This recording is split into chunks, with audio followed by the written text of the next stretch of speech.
From Wakefield, it's the Nolan Car at Night Show, where you enjoy Nolan's guest this week, Michael Andreas, to the show.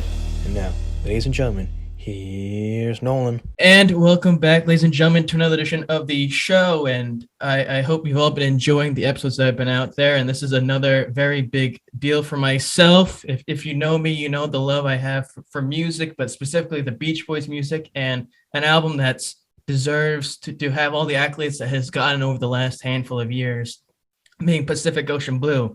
And this man had a big role in that. He had a big role in other stuff within the Beach Boys, but also he has his reins and roots in musical production, orchestral stuff. He is a teacher of music. He is all the way in sunny Southern California. He is the one and only Mr. Michael Andreas. How are you doing today, Michael?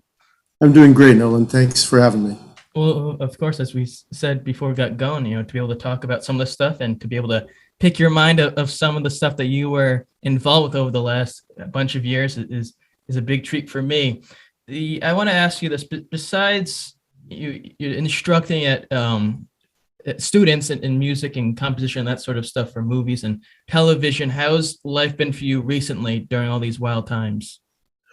Well, it's been pretty interesting. When COVID hit, we all thought it was just going to be, a couple of weeks, a couple Sure. of months, we'll be fine, everything will be good. And the whole world sort of changed. And now that we're beginning to come out of it, it's we can look a little bit in retrospect, and it's sort of it's humbling in some ways. Sure. So what happened at the time when COVID first hit, I was working with a production company based in Dubai in the wow. United Arab Emirates. And I was doing a lot of work for them, and they were flying me over there, and it was really pretty great. And it paid well. And then when COVID hit, everything stopped. And in Dubai, unlike what they did here in the States and most other countries did, the government didn't step up and help any of the industry or anything that was suffering, because suddenly there's no, especially the entertainment industry there wasn't any. We were doing a lot of work in there's all these great parks. And we had just done the installation in Warner Brothers World, which was this, $1 billion indoor amusement park.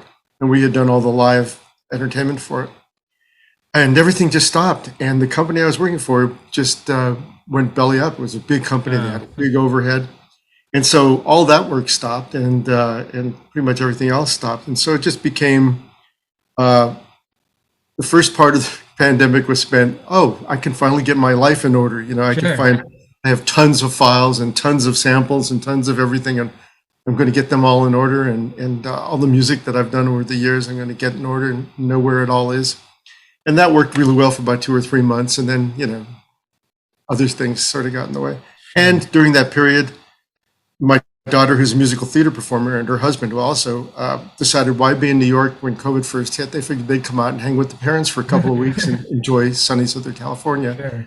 And they ended up being here for almost 2 years, ended up Wow. having a baby. I became a grandfather. which was Congratulations. fantastic. And so that's, now we're coming out of it. I've been teaching at Duquesne now remotely, which is an interesting thing to do. It's all done over Zoom. And I teach 2 courses there. One is music composition for media, and the other one is film scoring. And it's working out very well. We're really happy with that. Sure. Well, and even though you've been doing over Zoom since this, and you went overseas before the pandemic was really kind of throwing us all into a loop. The simple things of just packing your luggage to go fly somewhere, to go to Dubai, I'm sure you got a greater appreciation for as it got on, and then now stuff is starting to open up to be able to teach, whether it be remotely in person. You probably have a greater appreciation now that things are looking a little bit more positive, although it's still here and it's still not going away. Whether people want to do anything about it or not is another conversation for another day. Yeah, it's coming back. It's coming back different, and it's in some ways it's coming back better. We'll just see what happens. Yeah. As far as packing up and getting ready to go to Dubai, after being on the road with the Beach Boys and other bands for years, packing up is never, to go on the road is never that big an undertaking. Sure. But now there's no packing up going on. So Sure. Now you got to make do with what we have. Now, as I mentioned in the intro, working with the Beach Boys and with Dennis and so on and so forth. And just saying with going overseas, although that had nothing to do really with the Beach Boys, they're now coming up on their 60th anniversary for them being around. And I want to sort of talk with you in terms of your introduction to them, not playing with them necessarily, but prior to going with them, prior to going to school for music and then going on to have the career in music that you did, whether it be with them or not, what was your interaction with their music in terms as a fan, but as possibly getting into it with them? Well, it's really interesting because I was brought up when I first started playing. I was going to be a classical musician. I was, started off in clarinet. Then I was got into to jazz. Really liked jazz. Took up saxophone and in college started doing that. And I was into jazz a lot and not really into very much rock and roll. My younger sister was, and I would listen to some of her stuff. And then I heard a couple of Beatles tunes and I thought, wow, this is really different. And I had sort of not really paid attention to the Beach Boys before that, or to any sort of pop music, because I was a jazzer. I was classical music. I was really serious. And really got into the Beach Boys. Wasn't that aware of all the stuff that was going on. I really got into the Beatles and wasn't aware of everything with the Beach Boys that much until, this is sort of an interesting story. I was at a meditation retreat, a transcendental meditation, which at one point all the Beatles and the Beach Boys were doing, and I met Mike Love, and I had heard that the Beach Boys were going to be going out on the road and that they might be needing a horn section. So I said, hey, Michael, you guys need horns. And he said, well, talk to Carl. And so when I got home from the thing, I called Carl at their studio in Santa Monica. And I literally called for, I think it was 2 or 3 months. And Patricia, who was there, who managed their studio down in LA, was really sweet. She said, no, keep calling. They're just busy, or Carl's not here, whatever it was. And after about 3 months, I called one day and Patricia said, hold on. And Carl got on the phone and Carl said, hey, Michael, how you doing? I said, hi, Carl. And he said, so you've got a good horn section? I said, yeah, I've got a really great horn section. He said, okay, go. He said, you got it. Let's see what happens. And we were all up in San Francisco at the time. So we came down to LA and started rehearsing. And really, the point where I really started getting into the Beach Boys music was at that point when I started listening to stuff I had never heard before. I'd heard all the big tunes like, Fun, Fun, Fun and Help Me Rhonda, and, but stuff like Surf's Up and I just, my jaw sort of hit the ground. I was like, oh my God, how could I have not realize what was going on here? But it's easy, you're brought up in Southern California. It's always around you all the time, and you don't pay that much attention to it.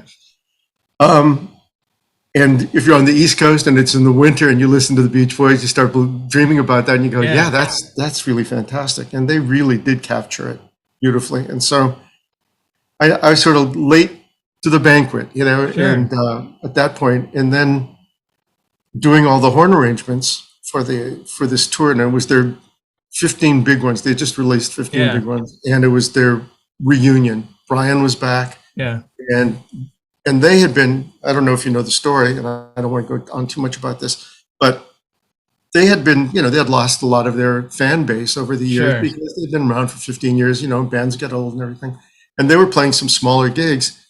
And then with this 15 big ones, they decided we're going to go do it again. And we went out on the road with a band that was 17 musicians, including the Beach Boys and all the backup bands. This is a really big band, and it was fantastic. All the players were excellent. And we did our first gig with that new band. I think it was at Anaheim Stadium. And I think it was might have been July 3rd or July 4th. And it was sold out, and it was just fantastic. And that was the start of their big comeback that they did. And it just became several years of doing these giant venues and Central Park with, 750,000 people there, big free concert. It was great, and so it was pretty heady years and pretty wonderful thing for me to be doing at that time of my life. And I owe them a lot because I had been doing arranging and other things before that and composing, but with them, I got to do. I really sort of got my chops together.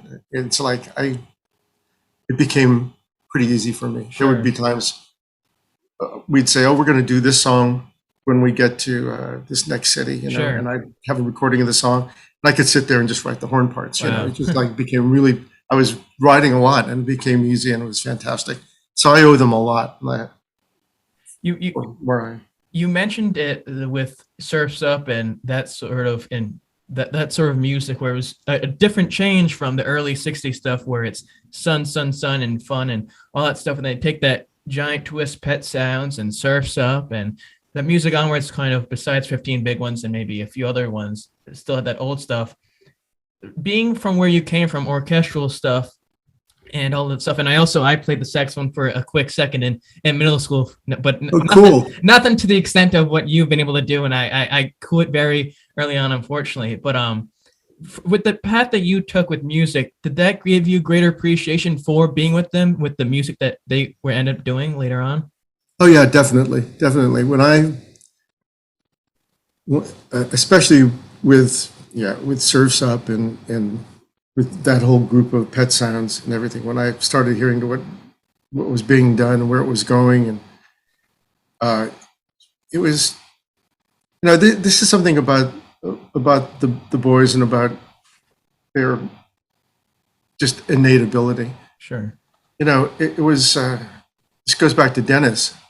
I'd become pretty close to Dennis, and on he would always have a piano brought up to his room wherever we were, And one day he says, "Hey, Michael, come on, I want you to hear something." And he sat down at the piano and he started playing me this thing he was writing. And it was like, it was almost like Shostakovich. It was like the chord changes were these it's more Wagnerian, really heavy, beautiful chord changes and everything. And Dennis, I said, where did you learn this? Yeah. He said, it's just there, Wow. It was that kind of thing. They've got that beautiful gift. Yeah. They all had that beautiful gift. And so my appreciation of them really, really grew. And when I realized the depth of their talent, and of course, having the background that I had, classical training and jazz training. And by that time I'd played with a couple of rock bands. It became really obvious really soon, Sure. the guys that I was fortunate enough to be with. But you mentioned joining around the time of 15 Big Ones, and they had released a few albums after that, and right before that being the LA Light album, and then they had MIU album and albums of that nature, where it's a really sort of different twist of music that they're putting out there. When you're playing with them, or when you first played with them, how much of a difficult period was it for you to switch from a fan of them to then a professional on stage with them? Because I'm sure when you're on there and you're maybe not taking it as serious, Carl's going to tell you to hit the blocks. Yeah, by the time I was with the Beach Boys, I had already performed a lot, with a couple of other bands, which, especially up in the Bay Area where I was living at the time. And so I had done a lot of performing, in front of and performing with some pretty well-known people. So it was not, oh my God, I'm on the stage with the Beach Boys. It was not that feeling. It was like, oh my God, this band is great. Sure. and it sounds great. And you're sitting in front of, I don't think that first tour that we ever played for less than 50 to 70,000 people, in a venue. And so it was really, excuse me, we get spam phone calls all the time. Let me see if I can stop it from ringing. I will even unplug this phone, but I've got another phone in here that's going to ring if it happens. So apologies for that. Oh, no worries. Okay, yeah. So we were talking about the fact that it was just a joy being with the band, playing with musicians who are that good. I mean, Charles Lloyd was in the band, and he was. Back when I was a jazz player, he was like an idol. Charles, he was a really famous jazz saxophone player. And there's Charles in the band and becoming friends with Charles and working on his albums with him. And Mark Isham was one of the trumpet players, the first trumpet players in the band, because I had known Mark from up in the Bay Area. He became a very well-known film scoring, television scoring guy. And there was this great horn section, great players, and some of those players are still really close friends, like Sure. Bobby Figueroa and Yeah. Arlie Munoz, and I love those guys. Yeah. Bobby's the best. I had him on here a while ago, and I saw he was playing with Al recently over in the East and in the Midwest and Southern California. But he's still rock and rolling. He's got his own group with some of the former guys as well. You mentioned earlier, and I want to ask you about this. Your conversation with Carl, finally getting on the phone with him and him having you come out with you guys. And I've heard this from Bobby and a guy, Chris Fulmer, who played with the Beach Boys in the 90s, and Gary Griffin, who played in the late 70s with them, and a few other guys who have told me stories of playing with Carl and the classic Carl Wilson stare that he would give to people. If you would play a wrong note, he'd look at you, and then he'd look back. And then if it was a few more times, he'd tell you to leave because you wouldn't be able to cut the mustard with him. Was there any moment where, and you've mentioned how talented you were with writing compositions, but was there any moment with Carl where he sort of looked at you funny if when you played the wrong note the first time? No, we never had that problem, but we did have sort of an interesting thing. When I first did the horn arrangements for the boys, I'm a horn player, and I had added a lot of stuff, that I thought would be cool. This would be cool. This would be cool. And so the first horn section rehearsal, Carl came in, and we played through the chart, and he goes, "Yeah, too much." And he cut everything. He just made it really simple. And that day was a really great lesson for me and he was cool about it. I loved Carl. He was a really nice guy. He was always really friendly. There would be times when I know you could see there was he had a lot of responsibility, and he would take it seriously, and he would do that, and if somebody was really messing up, you'd get the Carl stare, but we ended up going through all the things, and I learned that day that when I'm going to do arrangements from the boards, I'm going to keep them really simple. Sure. And, it made me respect what was going on more. And so it worked really well. He was a great guy. Carl was a great guy. The first concert you just said was, either the 3rd or 4th of July, and they're known for their 4th of July concerts in the 70s and in the 80s. And I don't know how much of the current iteration of the band has done recently, but they're known to have hundreds of thousands of almost 1 million people there at the concerts.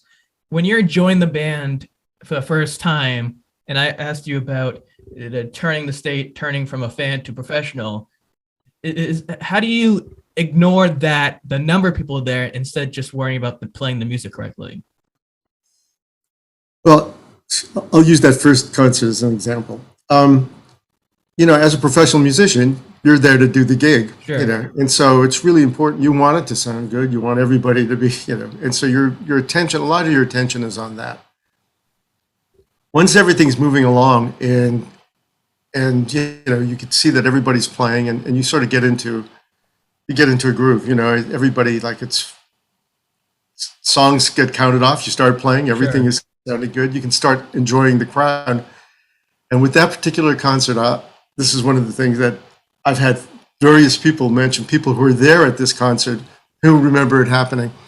But at Angel Stadium, which is in Anaheim, pretty close to Disneyland, it was completely sold out, and I think it holds, I don't know what it held. It's probably 30, 40,000 people. But we looked up in the top bleachers, the very highest one, and we were doing Fun, or Help Me Rhonda. It's one of the ending tunes, or one of the tunes at the end of the set, the encore tunes. And we could see the whole top lodge going up and down with people jumping up and down. Wow. And we're like, oh my God, I hope it's built well enough it can handle it. Sure. Because actually this concrete and iron structure, steel structure, is sitting there moving with, several thousand people jumping up and down in rhythm. Yeah. Fortunately, everybody was fine. But there are times it can be distracting, but it's like you're doing your gig. Sure. It's and when you've done it enough, you don't think about it. I don't think anybody ever had, performance anxiety, Sure. going up there. Maybe when Brian first came back, we were concerned because Brian still, was not completely back yet, Sure. His first concerts. but he's done fantastically. And Yeah.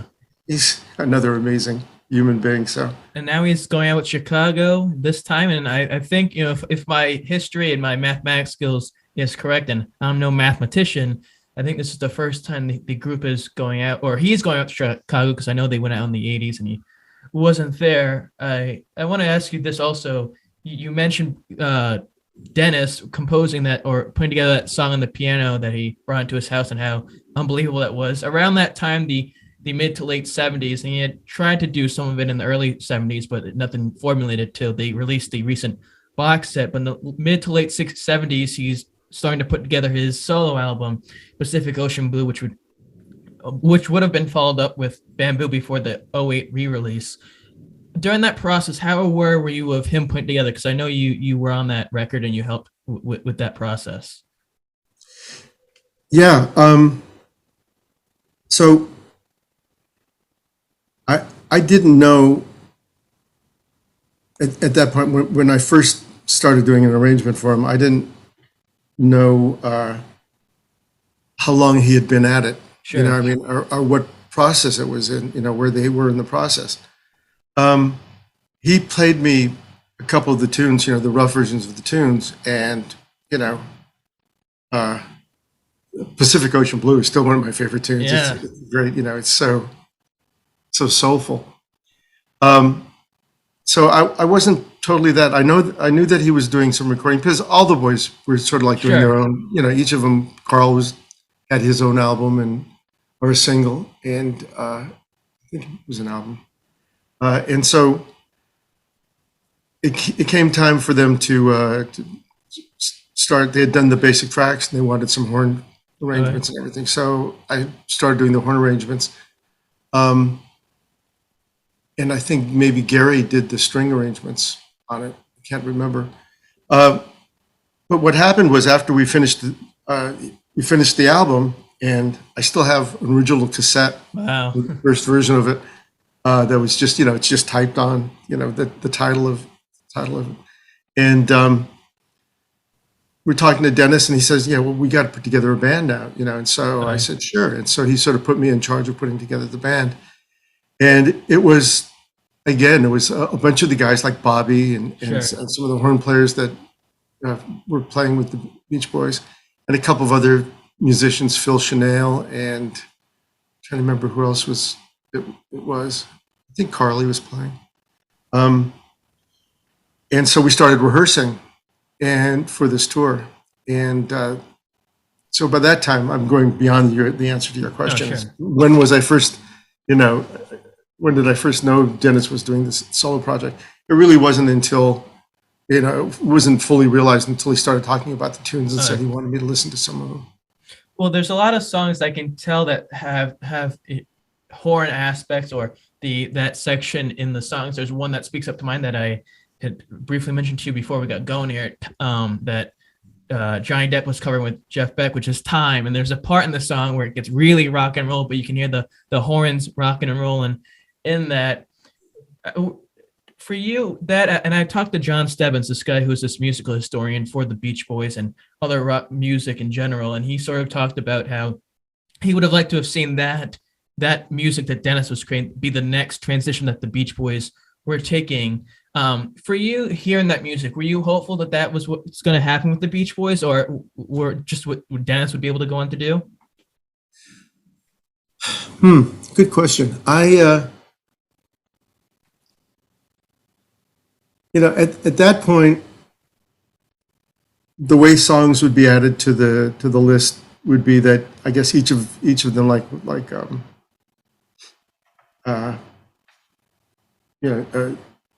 one of them would write a song and bring it in, and we'd all rehearse it and say, and if they liked it, they'd put it into the set. Sure. So it wasn't like a conscious, hey, we're going to go in this direction. I think Dennis wanted to go in his own direction. Sure. I don't think he was thinking of, I'm going to bring the Beach Boys in this direction. It's just Dennis was going to Sure. go in this direction.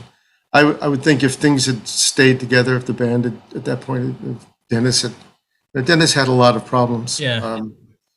And it was too bad, because Dennis, I think all people have their greater selves and their lesser Sure. selves, and Dennis's greater self was pretty amazing and very generous and magnanimous, and I can tell you just wonderful stories with him.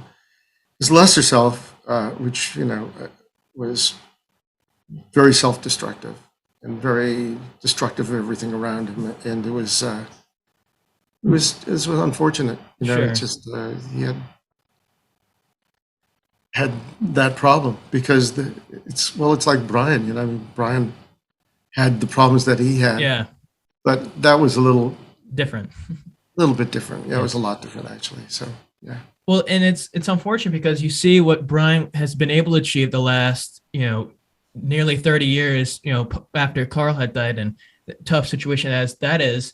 And you see the acclaim, Smile comes out and he wins the Grammy for that, and he's just doing it successful. And then you see, and I don't want to get too morbid or sad about this, what Dennis achieved with his album, how at the time it was successful and people liked it, and to see that transition to what might have had happened with that would have been interesting to see, because it's such a powerful album, and I've been listening to it a lot lately. And I that was one of the very first albums I bought in my record collection that I have, a small collection, because I had read about it and growing up, and I have said this to other people in the Beach Boys world that I have on. The first three songs I heard of the Beach Boys was Kokomo, and it was Barbara Ann, both, when they Beach Boys were on the Full House skit with John Stamos in the 80s. And then it was Forever, Dennis's song.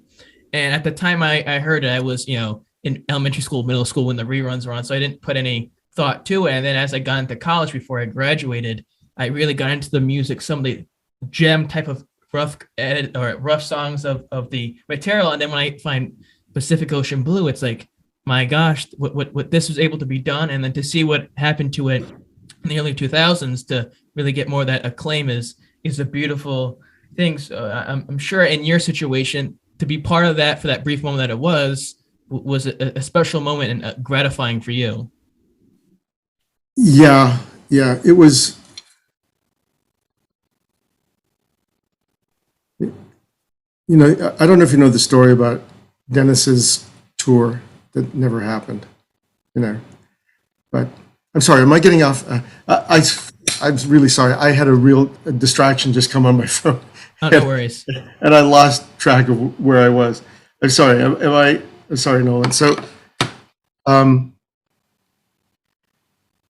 you asking me? Ask that question again. I'm really sorry. I was just saying how much of a fan I really got into the group while I was in college before I graduated recently. I know, yeah. And how Pacific Ocean Blue is just a powerful album, and for you to be in that moment, and you've already said so, maybe a redundant question, a self-gratifying one after completing the album. Okay, yeah. I apologize. Oh, no worries. Yeah. So, yeah, when the album was all done, and I heard, we came in, we had a mix, and we listened to it, and it was very satisfying. I thought this is really an excellent album. Really is great for Dennis. So yeah, it was. I doing upon my research and thanks to Discog's website to show some of the work that you've been a part of, and reading about you online in the available areas. You worked with Brian a little bit after in the 80s. Is that correct, or was that false reading?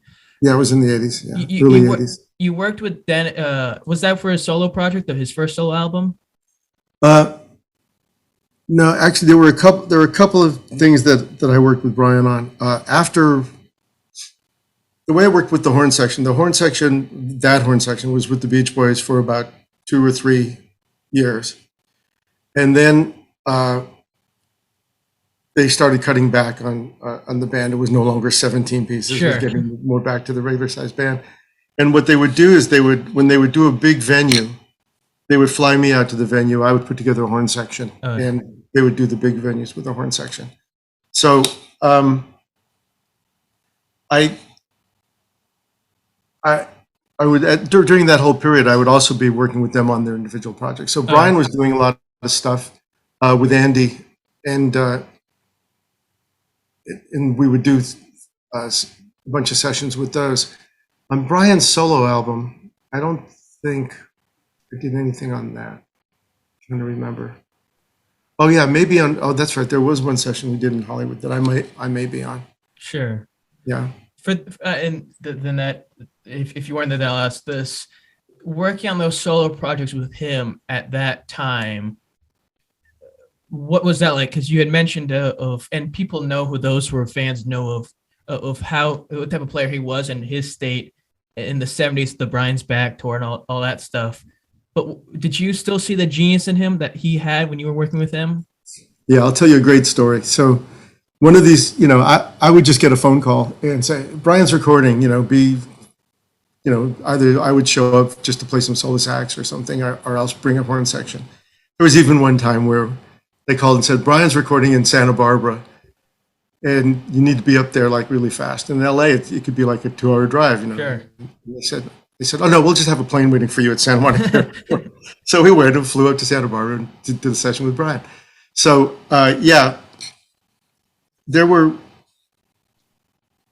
times when these sessions, actually the sessions were great. There was, and you were talking about Brian's ability to put stuff together. One of these sessions I showed up with, and they asked me to bring a horn section, and Brian at this point, I think or just when he was first with Melissa, and was really sort of coming out of it. And we show up for the session, and he's sort of scribbled out horn parts, really simple parts, but he had written them out. We go to play them, and we run through, and the trumpet player at the time, we get to the last note, and he thinks he's going to play this other note that he thinks sounds hipper in the chord, And Brian, who's like just being Brian, sort of, being Brian, turns around and says, "There's no sixth in that chord." It just, and the trumpet player, who was like sort of a jazz background, was just like taken aback by Brian. Here's one of the things that I think about Brian. I've always thought about Brian.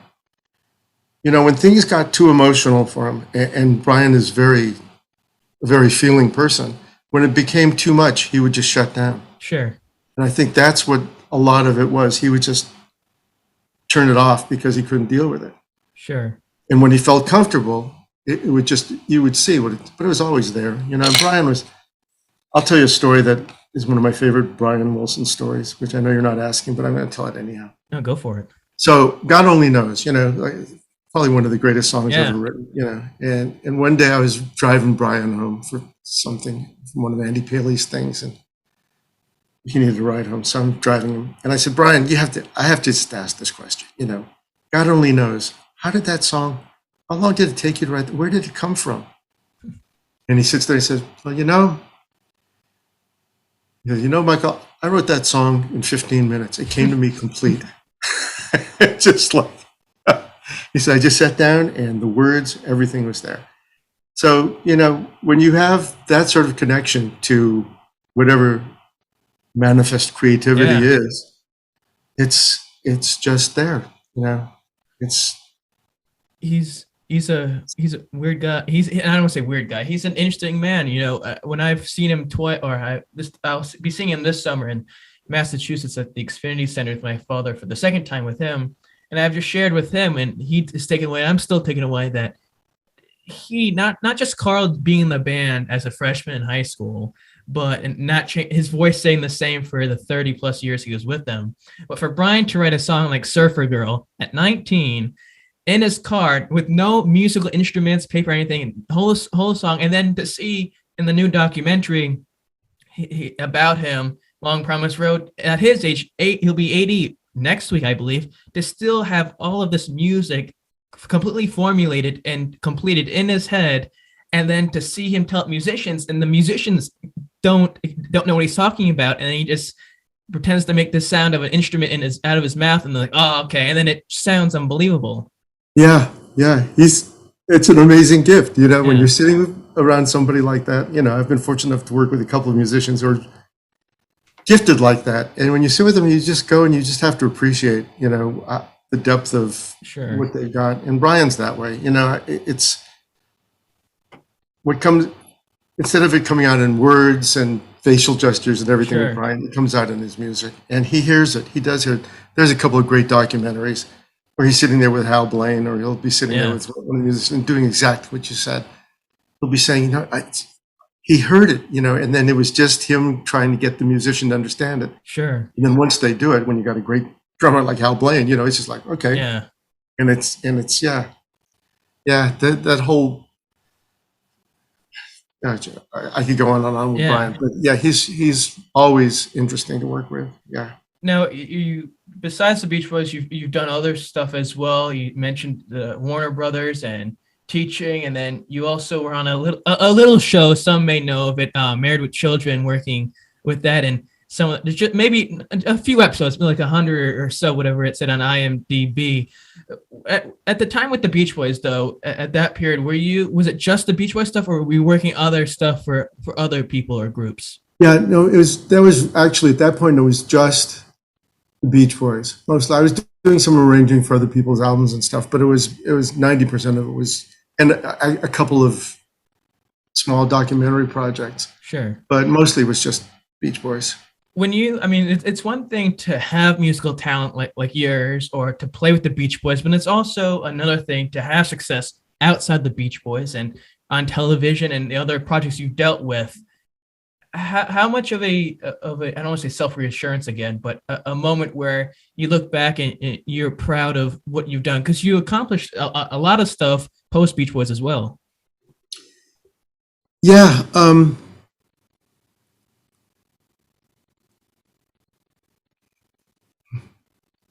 Yeah, sometimes I'll look back, or sometimes I'll listen to some music that I've written. And just recently I found a piece I don't even remember writing, but I know that I did,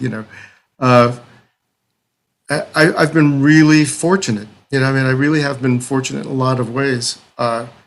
After the Beach Boys, when mostly I was playing and arranging, I became more of an arranger and a writer, and then Sure. got very lucky with Married with Children and became their composer for 7 seasons or 8 seasons.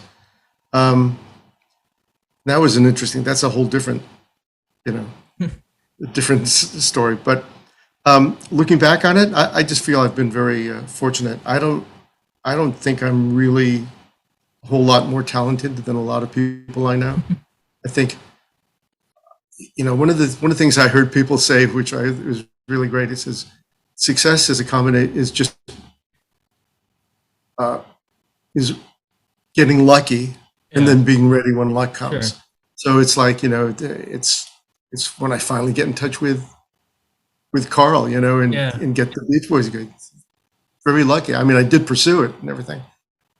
Married with Children sort of fell into my, they were looking for a composer, and they were looking at 3 or 4 composers, and asked a friend of mine if they knew at that point I was much younger, they knew some young composers, and they recommended me, and I did one of the episodes and ended up getting it. And I was sort of ready for it, and then Sure. not ready. You sort of learn as you go.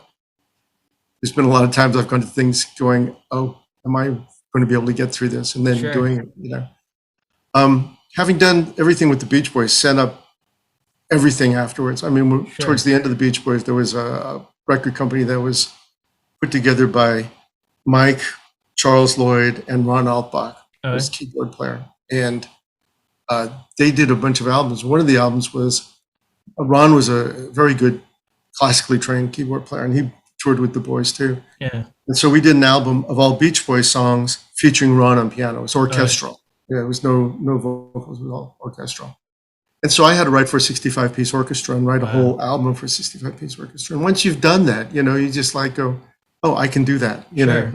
Now you can do it. Sometimes I look back and go, how did I do that? Yeah.